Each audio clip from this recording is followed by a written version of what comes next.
The biggest pain right now is essentially AI themselves. Like people have been investing in this for over the last 4 years. It's been a lot of investment going into this. Now in 2025, that was a year that AI went into production. And going forward, people are now more conscious of when are we going to get return on investment? Do you keep throwing money at a problem? Or you suck out all of the performance juice you can from this heavy investment that customers have made? So in terms of the challenge, it's pretty much the business driver is ROI. Hello, everyone, and welcome to Built Not Born, the startup go-to-market podcast by Venture Guides. I'm Sage Nye, and around here, we believe that great companies are built, not born, one smart decision at a time. Each week, we take you through real conversations with founders, investors, and go-to-market experts on what it really takes to land customers and scale your startup. Now, let's get to work. Hello, and welcome to Built Not Born. I'm Sage Nye, partner at Venture Guides. Today, I am joined by Israel Ogbole, CEO and co-founder of Zymtrace, an infrastructure optimization platform that helps teams debug and optimize the efficiency of their general purpose and GPU-accelerated workloads. Despite massive investment in AI infrastructure, most organizations still run their GPUs at only 20 to 40% utilization. Why are they stalling? Where is performance being lost? And once you find it, how do you fix it? These are all questions that we'll talk about with Israel today. The AI race is no longer about who can buy the most GPUs. It's about who can extract the most useful work from the hardware that they already have. Efficiency, not raw capacity, is the new competitive advantage. So, in this episode, we will explore what it takes to optimize AI infrastructure at scale, from profile-guided optimization to cluster-wide visibility across heterogeneous workloads. Israel, welcome to the show. Thank you. So happy to be here. So I'd love to start with a bit of context for our listeners. Do you mind sharing some brief background about yourself and Zymtrace? I'm Israel. I'm based in the UK. And we decided to start the company Zymtrace to help organizations optimize CPU and GPU-based workloads better. In today's world, obviously, GPUs are everywhere, but they're super expensive.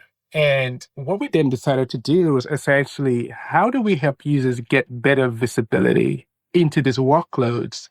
And how do we help them optimize it? But let me take a step back a little to my background and how I got here.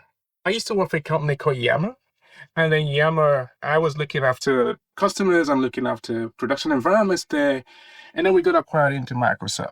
And I had built some DIY solutions and to monitor the applications, and that wasn't working very well, shamefully.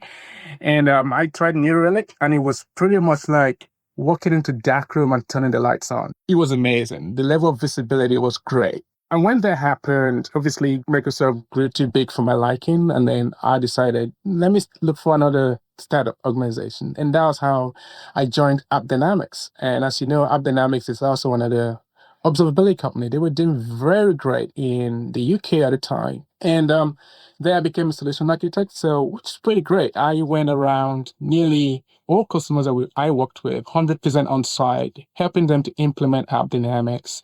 And then I also grew into becoming a product manager right there, looking after cloud monitoring and observability.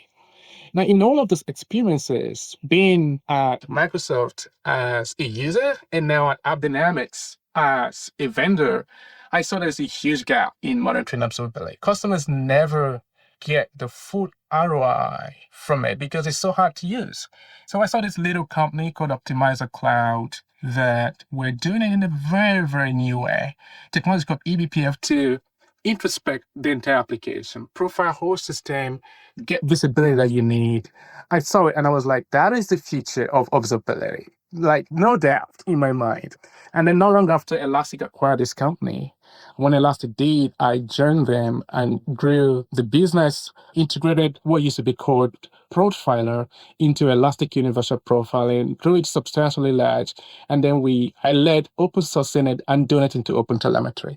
So that's been my background. And the reason we started Zymtrace was essentially when Llama 3.1 was released. We saw a huge amount of customers at the time wanting to use the data in Elastic to train and distill their model. And the existing market at the time was really, really not good. So we decided, okay, how about we start Zymtrace to help users get better visibility into these workloads and into the GPUs so that obviously know where inefficiencies lie, optimize it, save cost, and make things faster. Very exciting. One thing that you've talked about before in some of our conversations was when Llama 3 came out, I think you said you even used it at home. Can you walk us through a little bit about what that moment was like?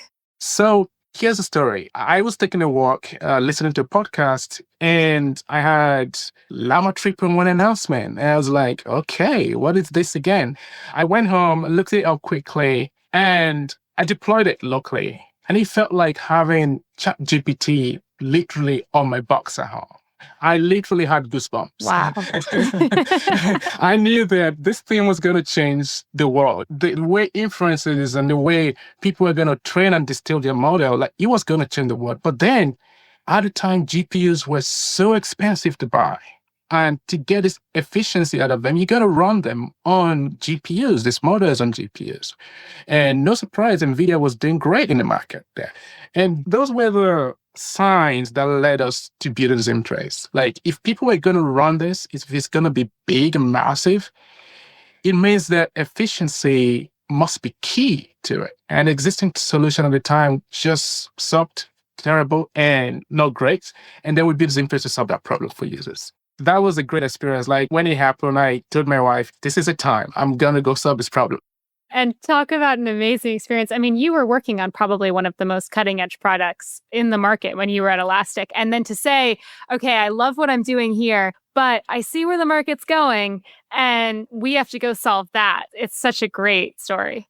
So you said this a little bit, but there were observability tools on the market and they were all missing something. Can you give us a little bit more insight into how should we think about a profiling solution versus the other ways that we can observe software and applications? So existing observability solutions look after like what the people call the three pillars of observability. You look at metrics, you got logs, you got tracing. The way I like to explain it is, imagine that John, a random John, is sick, he goes to the hospital, right? And when he's there, the nurses or the doctors would attend to John. One of the things they ask John is try to take John's vital signs, What's your body temperature? Do you have a swelling on the head? Or how did you come about this headache? Have you been drinking enough water? Have you been getting enough sleep? Or maybe in my case, too much coffee. You've been drinking too much coffee, All of those questions that he asks, maybe taking the temperature, etc. Just think about that like metrics, for example. Obviously, they will ask me several questions or ask John several questions. They're trying to do tracing. They're trying to trace the cause of the problem. Now, when they can't find the root cause as to why John is ill, they may then refer John to go take an MRI scan or an X-ray. And that's exactly what profiling does.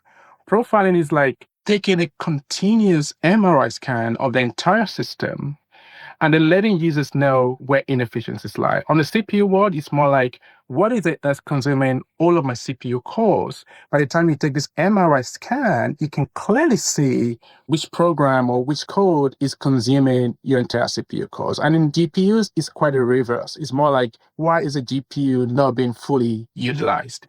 So taking a step back, it's distributed tracing, metrics, and logs. They're great for general purpose applications, especially distributed tracing, right? I can trace a call as it hits an endpoint, and I can trace it through the entire microservices, through the spans. It's fantastic for that. What it doesn't do very well, and it will struggle, is the AI infrastructure. Because with AI infrastructure, you want to go deep into the stack. Right, if you got a GPU or a cluster of GPU, you're concerned about what it is that's running on the GPU. And with profiling and what we do, for example, we start tracing the code as it begins to execute on the CPU until it invokes a CUDA kernel and then traces to the counter or to the GPU instructions as well as the storage. And so it's more like going deeper as opposed to going horizontal like tracing does. Does that help? Wow. It definitely does. And actually, I like your focus on the MRI because one thing we talk about a lot in like health is if you could have a continuous MRI of your body, not only do you know what's going on, but you can catch things ahead of time because you can see if things are changing or if there's cells that aren't supposed to be there or something. And it sounds like continuous profiling is the same offer. It's actually not just do you get to go really deep in a period of time, but if you profile it over time, then when things are starting to go wrong, you have the comparison to be able to see that and catch it early. That's a great analysis there. So in order to do that, the question then becomes, why are people not profiling enough? And it is because of the history. Profiling has been around for a long time. But people don't do it enough because it's traditionally very hard and traditionally it's got a lot of overhead to it. Until we solve this problem that I talked about at Elastic, where we then open source the solution. And the approach was pretty much, or prior to that time, it was pretty much get a profiler, a Java profiler, a Go profiler, a Python profiler. Essentially, you change the number of code and then to get the profiling done. When you do that, it adds a lot of overhead. And not only that, engineers usually don't want to waste time trying to change code in order to get profiling data and then go analyze them. But using this eBPF approach, it meant that you drop the agent on the box and you do nothing else. Super efficient, that even so much so that the program that you are profiling doesn't know you're profiling it because you sit in the kernel and getting all the necessary information out. And I wish that most people know about it and they can go use profiling, because once you get this continuous MRI scan, you may as well not even need any of this extra information that you spend a lot of money on. Well, if not a lot of people know about it now, then hopefully more people will know at the end of the podcast. Sounds really powerful. I'm curious, you're doing all of this work with customers and with the market, and you're seeing so many customers struggle with running large distributed workloads across both general purpose and also GPU accelerated infrastructure. What are some of the biggest pains that you're seeing? So the biggest pain right now is essentially AI themselves. Like, people have been investing in this for over the last 4 years. It's been a lot of investment going into this. Now, in 2025, that was a year that AI went into production. And going forward, people are now more conscious of, when are we going to get return on investment? Do you keep throwing money at a problem, or you suck out all of the performance juice you can from this heavy investment that customers have made? So in terms of the challenge, it's pretty much the business driver is ROI, but it's hard to do in the sense that existing solutions, the customers that we speak to, they're either using PyTorch Profiler, which comes back to what I said earlier on. You got to go change code, or you go use NVIDIA Insight or NVIDIA Compute, and you need a PhD level to figure out what's going on there. It adds about 200x overhead when you try to use that, especially on the compute. And then NVIDIA Insight would not let you profile more than 5 minutes. Not a lot.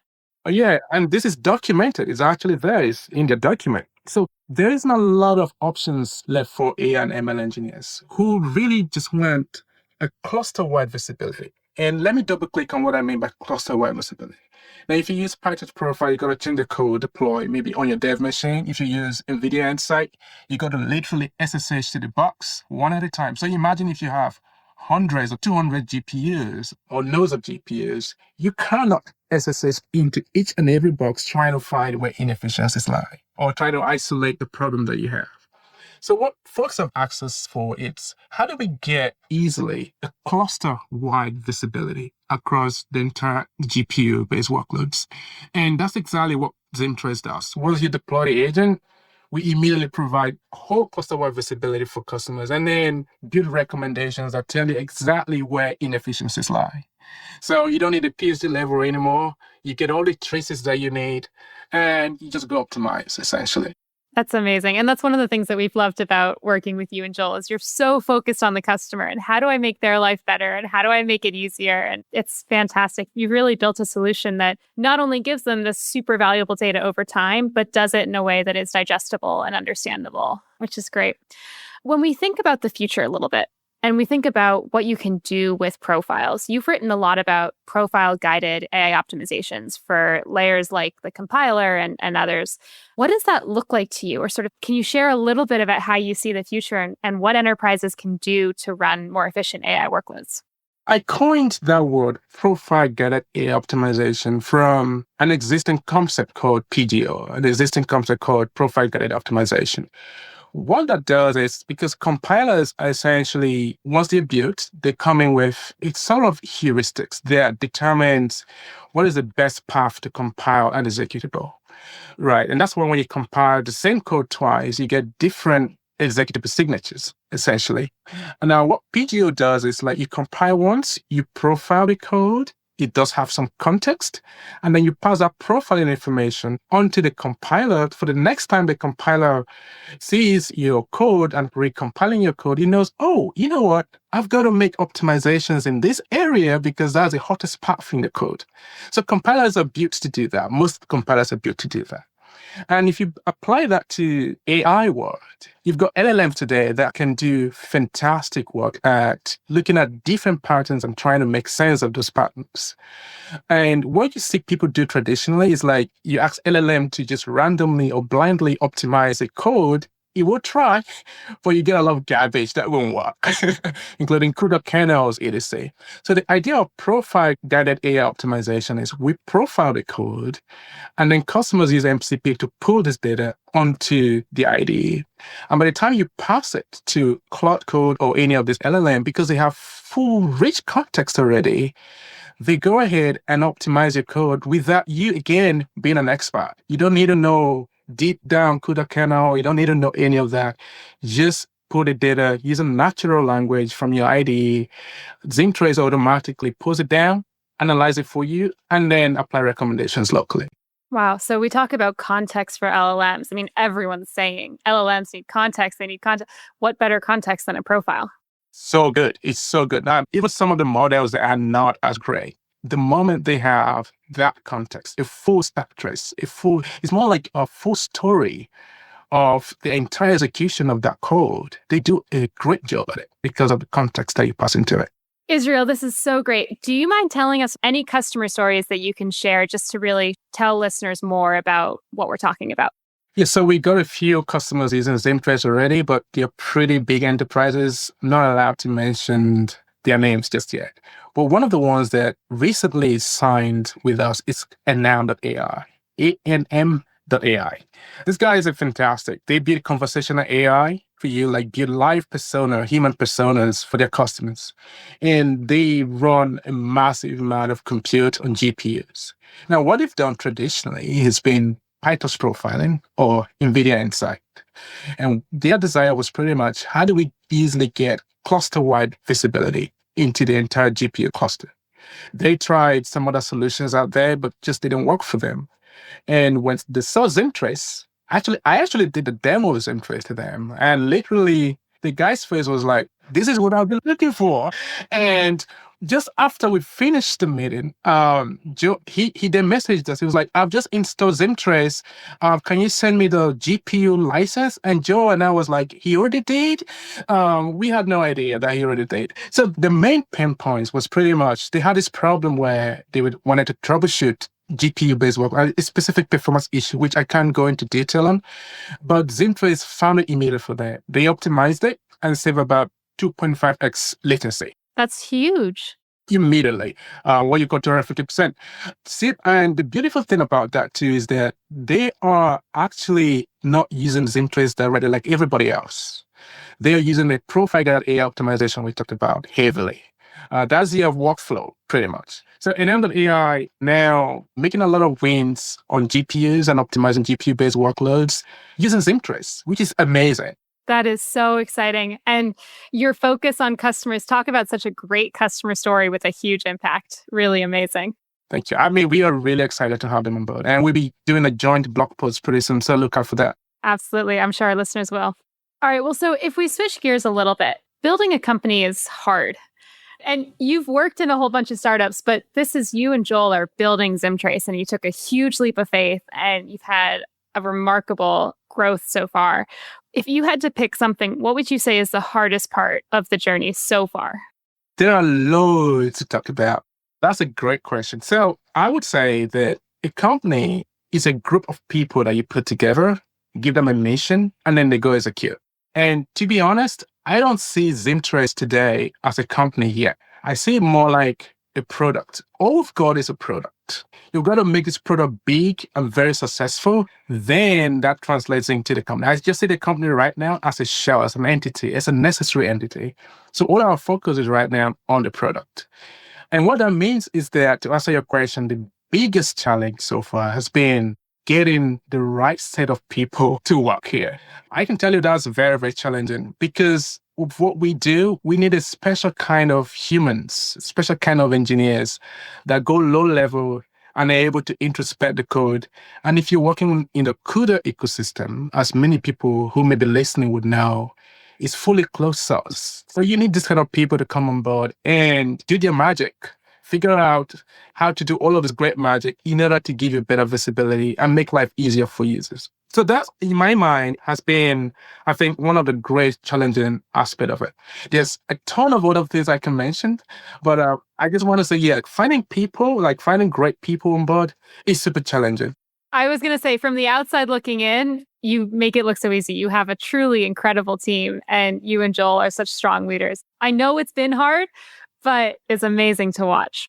And on a technical front, too, he's been pretty much like what we're doing. Obviously, when we started, there was no blueprint to follow, right? So we had to go down, and we knew that there was a lot of risk involved in what we're doing. We had to quickly de-risk it. We were not talking to nobody. We're like, we got to de-risk this thing before we go. And that time of focus was also extremely challenging for the entire team. I'm really impressed. Thank you. The next section that we normally do is a rapid fire section, where these are a lot of questions that we've heard from other founders or other potential customers of solutions that we'd love to hear your perspective on. And the first one is, how do you know if you're building a solution that the market needs versus just a nice to have? Nice to have are a good distractions. So the way you know what customers will need is build a prototype quickly and go test your solution, test ideas, have them tested. Now, it's not enough to just test it. Once a user tested or have a prototype, talk to 1 or 3 people. These days, it's easy to build a prototype if you're doing software like we're doing. Talk to enough people that you can, and you'll be surprised that people are actually very nice. Like when we started Zymtrace, I went, looked for people at Meta, people at Qualcomm, NVIDIA, literally asking them, what's your challenge? Tell me more about it. So by the time you get all of that, you form a mental picture, and then you build something based on that challenge you've heard, and then test the idea quickly. That, in my mind, so when users see maybe a prototype, and they're like, okay, I like it, the next question that most founders forget to ask is, would you pay for it? So it's one thing to like it. It's also something else to be willing to pay for it, because we're not charities, right? You got to pay for it. And then once they say, yeah, I'll pay for it, the next question is actually ask them, how much would you pay for it?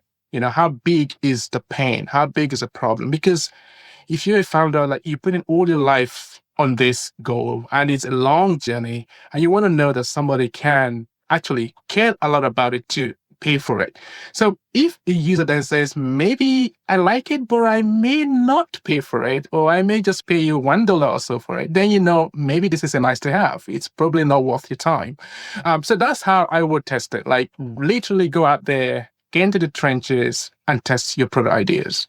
Yeah, I think that's a great point. I mean, I was talking to someone on our team the other day about the difference between a science project and company, or a product that you can build a company around. And the difference comes down to, are you impacting customers positively, and are they willing to pay for it? Because otherwise it's a science project, right? And it can be a great one, but it's a science project. So the next question comes back to what you're talking about with your team, which is, as you are building out your team, first of all, you and Joel have an incredible relationship. So I'd love to hear any character traits that you think people should look for as they think about finding their co-founder and working with a co-founder. But then also when you look at early employees who in many ways act like co-founders, or at least they're bought into the mission and they're there from the early days. What do you look for in those early hires and those people that buy into the mission? You've got to look for passion. Passion is a key word there. Like this, how much does this individual care about the space? For Joel, when I conceived the idea, I looked in my network. There were about 2 to 3 people that I had in mind. And Joel was the first guy I approached. Reason being that he has passion for performance a lot. And I've seen his work. So there's nothing that can replace passion. I can give you so many other traits, but just look for passion. Because when things get hard, and I guarantee you things will get hard in the journey, passion is what keeps you going. And so I would look for somebody that is passionate about this space. And the way you find that is look through their previous history, not what they intend to do in the future, but what they've already done. Look through their past history, what have they done in that area, and then use that to qualify them.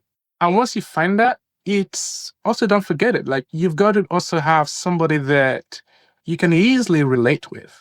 A co-founder is almost like, as a matter of fact, you may spend more time with your co-founder than you spend with your wife or kids. So you got to be comfortable with them in your skin. So it's more like, can you relate with this person? Can you talk with this person? Because you become friends. You actually become more than friends. To summarize that, I would look for passion, and I would look for how comfortable you're in relating with this individual, because it's a long journey together. Absolutely. All right. This next question is one that I know you have a lot of thoughts on, which is when you're fundraising and you have term sheets, is the best one always the one with the highest price, or is there something else that you look for? Oh, no. Especially if you're doing a pre-seed or a seed round. So I want to qualify the answer. Best term sheet is not the one that has the highest valuation. Please don't do that. Usually it's the other way around. You've got to go with a VC that believes in your mission and can help you build. And look beyond that to the people as well. I use a word called dumb money. Don't take dumb money early stages, because it's really going to cripple the company. You want investors that can open doors for you. You want investors that can bear with you when things get hard, and it would always get hard. You also want investors that would almost act as a mentor for you. And that was exactly why we picked Venture Guys. We literally had bigger term sheets, but we had to look inwards and say, we've got to go with Venture Guys because of the people, because of the guidance that they can provide. And especially from a go-to-market point of view. Joe and I are first-time founders. We can build the best product ever, but you got to be able to sell it. You got to be able to go to market strongly with them. And we chose Venture Guys because there's a great track history of Venture Guys in doing this successfully. So to answer that is, don't take the term sheet that has the biggest valuation. Because if you get the rudiments right, if you get the foundation right, bigger valuation will certainly come someday. But you got to get the valuation right first. I know you know this, but I agree. And I also agree that you and Joel and the whole team are building a company that is going to be so valuable, and you are going to get those huge valuations because customers need it. All right. The last question is, as you think about advisors, and I know that you have a lot of mentors and advisors that you've worked with who adore you, and I think that you adore as well. What is something that you look for in those people? I tend to get advisors in specific areas of need for me. And it's almost like I see myself as the middle, the guy in the middle, and then you try to build a fence around me. So what I look for them is, for example, when I was going to start Zymtrace, I had Thomas. Thomas has done this before, Thomas Dillian. And then I went to him and said, hey, I'm going to start this thing. I'm going to need help, a lot of mentorship. So he was one of the first guys that came. He's done it before. He's walked the path, and he's extremely technically great. So you want somebody that you can actually rely on and has walked the path and is able to take you along as well. The other guy too that I speak to quite often is Asaf Ezra, who is based in Israel. Similarly, Asaf and Thomas were once competitors because Thomas had Profiler, Asaf had Granulate. Intel bought Granulate and Elastic bought Profiler. But both of them collaboratively helping me through the process as well. Again, those are just a few examples, but I look for more advisors that in areas of help that I need, specific areas of help that I need, and I go to them and ask. So for anybody listening to this, what I would say is like, take a look inwards. What is it that you're not very good at? What is it that you are struggling with? And then look for somebody that you can genuinely open up to. You know, there has to be that trust element there as well. So look for trust as well. I'm picking up on trust as a critical piece, and we agree with you. When you're building a company and you're spending all of these hours basically committing, the next many, many years of your life to it, you want to make sure you have trust with the people that are working with you. Absolutely. All right. Before we wrap, I have a couple reflective questions for you. And I think the next one's going to be probably the hardest one I've asked you so far. But what is one of your favorite memories of building Zymtrace so far? There's been quite a few. I think one of the things that stood out to me was the first time when we got Zymtrace started, one of our second hire actually came from Google. And then Joy and I sat back and we're like, we literally convinced somebody at Google. He was doing very well. And we said to him, come and join us. And it took a while, but that was exciting. We just started this company a while ago, and we were able to convince somebody to leave Google to join us. That was amazing. That was great. So that's for me looking back. And if you consider the theme there, I care about people that work here a lot. And so most of my answers are gonna go back to people somehow, people. For me, that was very exciting. And then we went on again to hire some of these great people that were just doing their thing. And then we were able to convince them, show them the light, and was like, come join us. That's been great for me. The other thing that I also wanted to mention, maybe it's when we started Zymtrace, we were just going to do SaaS, like everybody else, build a SaaS solution. And then we did quite a lot of interviews. And then we realized, oh, hang on, the type of users that are going to need Zymtrace would actually not use a SaaS solution. Then I went back to Joel and said to him, just very randomly, very casually, because he started building stuff already. And I said to him, dude, stop that. We're not doing SaaS. We're doing on-premise. His face, he was like, such a disappointment. I don't know, because obviously SaaS is great. It's easy. You get telemetry. The permutations are different. So his facial reaction too was like a favorite moment, because I told him the other day, I wish I could just snap you, take a photograph, and just put it on my wall. Fantastic. Okay. Another question that I actually am curious about, which is, what's a leadership lesson that you wish more founders understood as they're growing their businesses? Maybe two, if I can mention two. The first one is you're going to be in a position to make some very, very serious decisions. Decisions that would not only affect you, but would affect the company, and decisions that will also affect the people that have trusted you to come on the journey with you. So when you are not sure, take some time, sleep over it. You must not give an answer. And that sounds like a very dumb advice, but I was like, just sleep on it.